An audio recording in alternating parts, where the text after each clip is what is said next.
Hello fifth grade, how are this morning? Yes, I hope all of you full of spirit and then keep on fire. Tetap semangat ya anak-anak.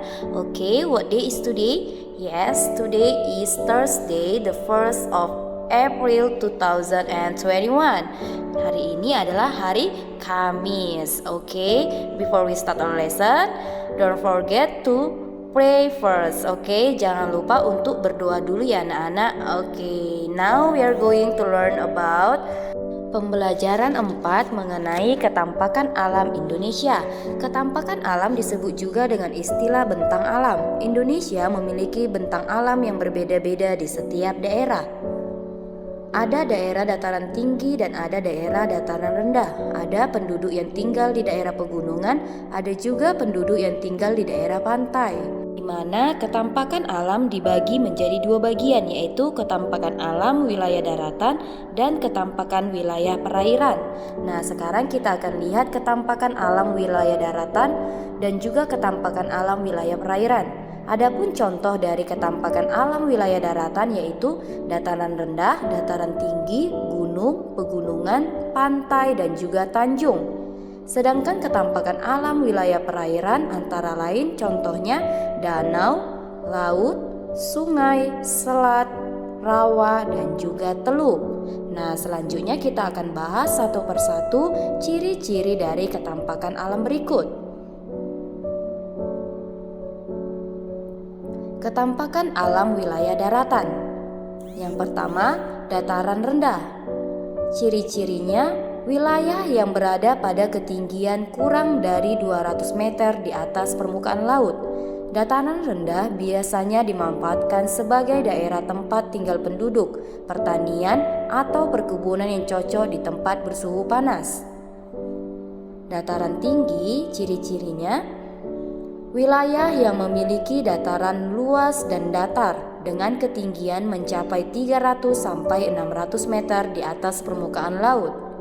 Sedangkan gunung, adapun ciri-cirinya yaitu wilayah yang menonjol ke atas dibandingkan wilayah di sekitarnya, berada pada ketinggian lebih dari 600 meter di atas permukaan laut.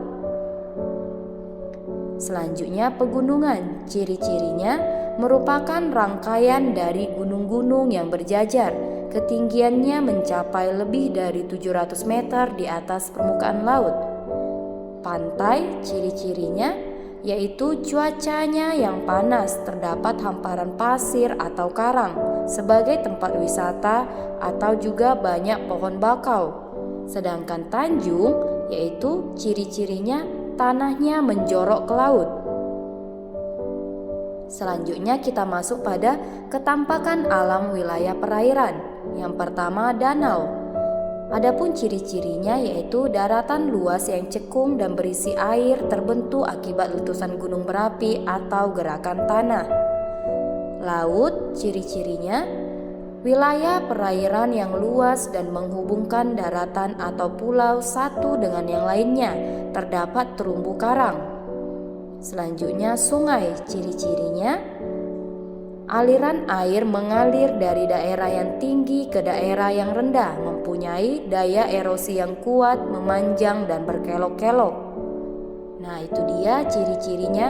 Selanjutnya kita masuk pada selat. Ciri-cirinya letaknya berada di antara dua pulau dengan jarak 200 sampai 1000 meter.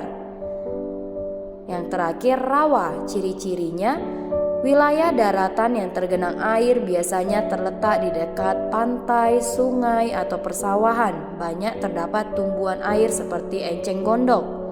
Dan juga teluk, ciri-cirinya dibatasi oleh daratan pada ketiga sisinya dan menjorok ke daratan. Nah, selanjutnya kita membahas mengenai adaptasi masyarakat terhadap ketampakan alam sekitar. Permukaan bumi tidak rata, permukaan bumi ada yang tinggi dan ada yang rendah. Ketampakan alam adalah berbagai bentuk muka bumi yang terjadi secara alamiah. Ketampakan alam terdiri atas dua bagian pokok, yaitu ketampakan alam berupa perairan dan ketampakan alam yang berupa daratan. Daratan adalah tempat kita berpijak. Bentuk ketampakan alam berupa daratan bermacam-macam, contohnya gunung, pegunungan, dataran tinggi, dataran rendah, pantai, tanjung, dan juga delta. Perairan merupakan bagian dari permukaan bumi yang tergenang air. Bentuk ketampakan alam perairan contohnya sungai, danau, dan juga laut. Nah, tadi kita sudah bahas itu ya anak-anak. Selanjutnya, manusia melakukan adaptasi berbeda-beda antara satu dengan yang lain. Manusia hidup beradaptasi sesuai dengan alam dan ketampakan alam di lingkungan tempat tinggal. Adaptasi yang dilakukan meliputi jenis mata pencarian utama, makanan, bentuk tempat tinggal, dan juga pakaian dikenakan, peralatan rumah tangga, dan juga teknologi. Semua kegiatan itu menyesuaikan tempat tinggal mereka. Kita dapat melihat hasil adaptasi masyarakat suatu daerah. Makanan dan barang-barang atau benda-benda khas dari daerah pegunungan berbeda dengan daerah pantai dan dataran rendah. Nah, anak-anak, dari bacaan di atas dapat disimpulkan bahwa benda-benda atau barang-barang di setiap daerah berbeda. Tidak hanya itu, air di laut juga akan berbeda dengan air di pegunungan. Nah, selanjutnya kita akan membedakan air laut dengan air pegunungan. Adapun perbedaan dari keduanya yaitu air laut asin sedangkan air pegunungan tawar.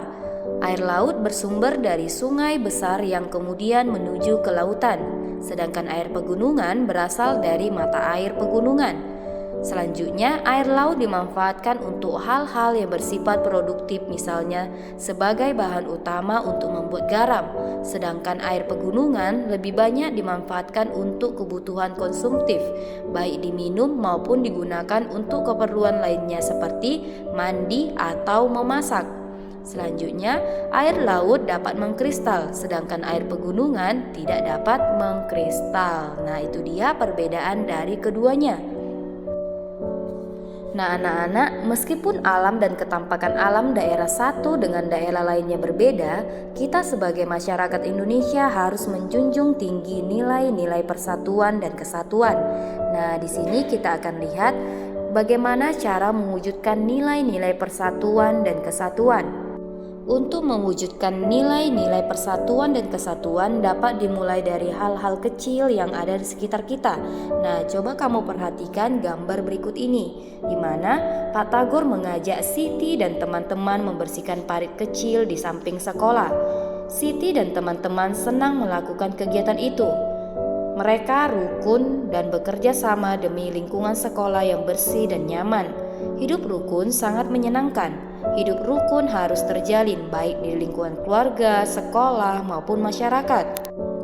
Siti bekerja sama dengan teman-teman seperti gambar di atas yang mencerminkan hidup rukun. Selain yang dicontohkan pada gambar, hidup rukun misalnya dengan membantu orang yang membutuhkan atau sedang susah. Dengan hidup rukun, kita turut memperkuat persatuan dan kesatuan di Indonesia.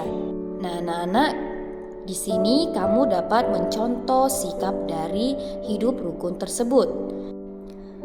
Oke students, demikianlah pembelajaran kita hari ini. Miss harap anak-anak dapat mengerti, atau jika kurang mengerti boleh ditanyakan ke Miss langsung, atau juga kamu boleh mempelajarinya dengan membaca buku kamu lagi. Oke, that's all for today. Goodbye.